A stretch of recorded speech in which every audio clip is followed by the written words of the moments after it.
Programme میں ایک بار پھر خوش آمدید کہتے ہیں ناظرین. پروگرام آپ دیکھ رہے ہیں روشنی، اور جو کہ ہے سب کے لیے. ہمارے ساتھ موجود ہیں مہمان شخصیات میں امتیاز جاوید خاکمی صاحبہ، اور اس کے علاوہ پروفیسر ثریا قمر صاحبہ. ہماری بات ہو رہی تھی آپ سے، لیکن ابھی ہمارے ساتھ ایک کالر ہیں. السلام علیکم. مسز شاہین لاہور سے. السلام علیکم. السلام علیکم. السلام حوریا، کیا حال ہے آپ کے؟ اللہ کا شکر ہے، آپ سنائیں، آپ ٹھیک ٹھاک ہیں؟ جی شکر ہے اللہ کا. بہت اچھا پروگرام ہوسٹ کر رہی ہیں آپ، اور ٹاپک بھی آج بہت ہی بہترین ہے، اور دونوں اسکالرس کو بھی سلام پیش کرتی ہوں، اور بہت اچھا بتا رہی ہیں سادگی کے بارے میں.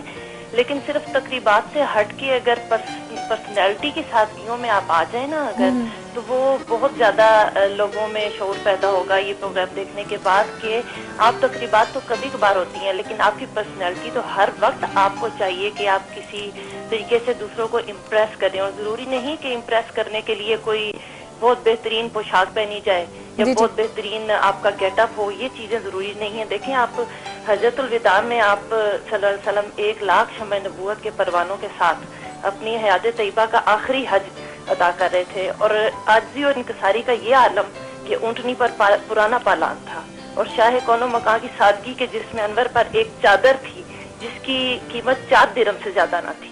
مطلب یہ دیکھیے کہ آپ شاہ کون و مکان، تاجدار دو عالم، اور سادگی کا یہ عالم دیکھیے.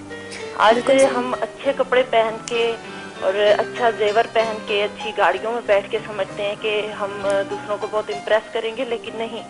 آپ کی جو سادگی آپ کے اندر ہے، کیا ہمارے خلفائے راشدین کے پاس اتنا نہیں تھا کہ وہ اچھی پوشاک پہن سکے؟ حضرت عمر کو دیکھیں، اور انہی سادگی کی باتوں کی وجہ سے عدل و انصاف کتنا زیادہ اس وقت رائج ہوا.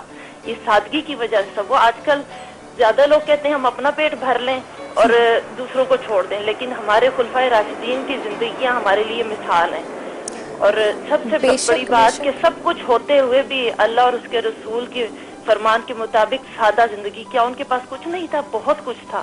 اور تاجدار دو جہاں کے پاس تو آپ دیکھیں کہ سب جہانوں کی رحمت بنا کے بھیجا گیا، اور کنجیاں ان کے حوالے کی گئیں کہ آپ جو چاہیں جس کو چاہے قاسم ہیں دیں. دیکھیں آپ خود بتا رہی ہیں کہ وہ ہمارے لیے مثال ہیں، اور یقیناً رسول اللہ صلی اللہ تعالیٰ علیہ وسلم کی زندگی ہمارے لیے مکمل ضابطہ حیات ہے، اور اس کو دیکھ کر نمونہ جو ہمارے لیے حضور دے کر گئے ہیں، اس کے طرح زندگی گزارنے کے لیے ہمیں دے کر گئے ہیں.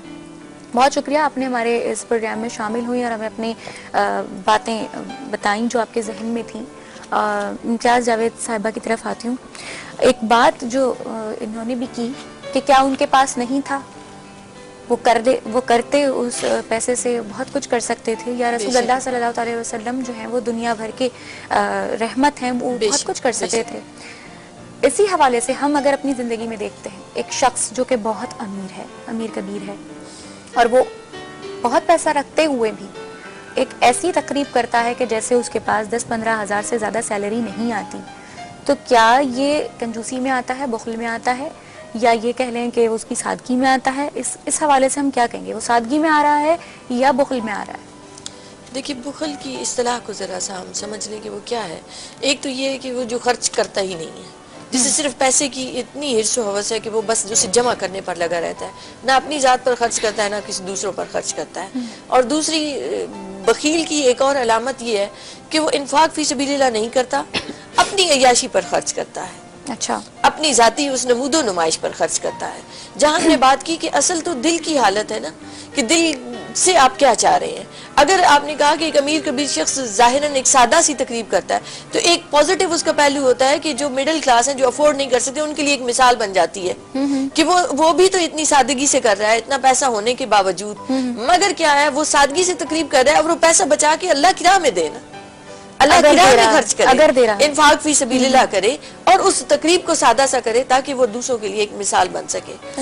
ہمارا اسلام کا نظام اتنا خوبصورت نظام ہے، اتنا خوبصورت ہے، اللہ رب العزت کی قسم.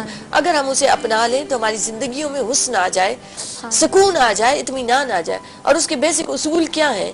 کسب حلال. جب ناجائز طریقے سے دولت آتی ہے نا، تو وہ اسی انداز سے نمود و نمائش پر خرچ ہو جاتی ہے، اور اخلاقیات کا جنازہ نکل رہا ہوتا ہے پھر سارے معاشرے کے لیے وہ ایک ناسور سا بن رہا ہوتا ہے. تو کسب حلال.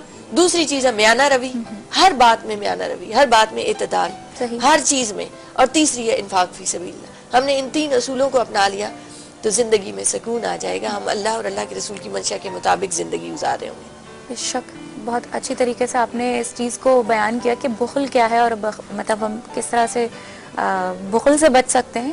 سوریا قمر صاحبہ سے معلوم کرنا چاہوں گی کہ یہ جو ہم بات کر رہے تھے کہ سادگی، انہوں نے کہا کہ سادگی ہماری اپنی اندر بھی ہوتی ہے اور رسول اللہ صلی اللہ تعالیٰ علیہ وسلم کی زندگی سے بھی ہمیں دیکھنا چاہیے. تو ہم کس طرح سے یہ سادگی اپنی تقریبات میں جو ہے اختیار کر سکتے ہیں؟ کیا طریقہ کار ہونا چاہیے کہ ہم یہ سب کر سکیں؟ پہلے تو یہ ہے کہ یہ پہلو اتنا وسیع ہے کہ جس پہ گھنٹوں گفتگو ہو سکتی ہے، لیکن یہ ایک پیمانہ مقرر کر لیا جائے. دیکھیے زیادہ سے زیادہ کی کوئی حد نہیں، آپ جتنا چاہیں خرچ کریں، جیسے چاہیں خرچ کریں، لیکن یہ حد آپ کو خود قائم کرنی ہے. اور قائم کرنے والا پیمانہ کہاں ہے؟ وہ خاتون خانہ ہے، وہ مرکز ہے گھر کی. اب جہاں سے حد بندیاں ٹوٹنا شروع ہوتی ہے وہ ہوتا ہے ایک دوسرے کی دیکھا دیکھی، وہ روش اختیار کرنا. اس کے گھر میں پردے نہ ہیں، اس کے گھر میں صوفہ ایسا ہے، قالین ایسا ہے، وغیرہ وغیرہ، اس کی طرز رہائش ایسی ہے. دیکھیے اللہ تعالیٰ نے طبقات خود بنائے ہیں، کیونکہ اللہ تعالیٰ نے یہ کہا ہے کہ ہم نے کسی کو وافر دیا، کسی کو کم دیا، کسی کو نپا تلا دیا، ہم حکمت سے باخبر ہیں. تو یہ جو تقسیم ہے دولت کی اس کو خوش دلی سے قبول کر لینا چاہیے. پھر ہوتا یہ ہے کہ جب ہم حرص میں مبتلا ہوتے ہیں تو اس کی تو کوئی حد مقرر نہیں نا، یہ مقرر ہمیں خود قائم کرنی ہے. حد کا تعین ہمیں خود کرنا ہے. آپ کے پاس اربوں روپے ہوں لیکن آپ کا بود و باش جو ہے یا آپ کی طرز رہائش جو ہے وہ سادہ ہو، آپ کے لباس میں ایک تفاخر، ایک تکبر کا پہلو نہ ہو، آپ سادہ غذا کھائیں. دیکھیے سادہ غذا اگر آپ لیں گے تو وہ آپ کی زندگی کے لیے لانگ لاسٹنگ ہے. آپ کیا کرتے ہیں؟ 2 وقت کھانا کھاتے ہیں اور 2 وقت ایک لباس پہنتے ہیں. کھانا جزو بدن بن جاتا ہے. آپ نے کیا کھایا؟ روٹی کھائی. آپ نے شیرمال کھایا، آپ کو پتا ہے، آپ کے رب کو پتا ہے، لیکن جزو بدن بنے گا. آپ نے لباس پہن لیا، وہ پرانا ہو گیا، پھٹ گیا، لیکن جو آپ نے اللہ کے لیے راہ میں خرچ کیا اور وہ یہاں بھی بھلائی کے درجے میں آتا ہے، وہاں بھی، یہاں بھی انفاق کے درجے میں آ رہا ہے اور وہاں کار خیر کے درجے میں آ رہا ہے اور آپ کے درجات بلند ہو رہے ہیں. یعنی آخرت کے لیے سرمایہ اکٹھا کر رہے ہیں آپ دنیا میں رہتے ہوئے. تو 2 جوڑے لباس اور 2 وقت کا کھانا ہی تو درکار ہے آپ کو، باقی آپ کا نہیں ہے. نبی کریم صلی اللہ علیہ وسلم سے کسی نے پوچھا کہ ہم کیا خرچ کریں تو آپ نے یہ فرمایا کہ جو ضرورت سے زائد ہو وہ خرچ کروں. یہ پیمانہ مقرر کر دیا. اور کہاں خرچ کریں یہ بھی بتا دیا، والدین پہ، عزیز و اقربا پہ، اور جو مفلوق الحال لوگ ہیں درجہ بندیاں قائم کر دی کہ کہاں کہاں وہ مدات ہیں جہاں اپنی تمہیں انفاق کرنا ہے. موضوع تو بہت بڑا ہے، بہت جی معذرت بالکل چاہتی ہوں، موضوع بہت بڑا ہے اور بہت ساری بات اس پر ہو سکتی ہے جیسا کہ آپ نے فرمایا، لیکن وقت کی کمی کے باعث ہم اس کو پورا نہیں کر پا رہے ہیں. تو انشاءاللہ العزیز اگلے ہفتے اسی موضوع کو دوبارہ کنٹینیو کریں گے اور اس پر ہم اور بات کریں گے، کیونکہ بہت ساری چیزیں ایسی ہیں کہ جس پر ہم روشنی نہیں ڈال پائے اس وقت کی کمی کے باعث.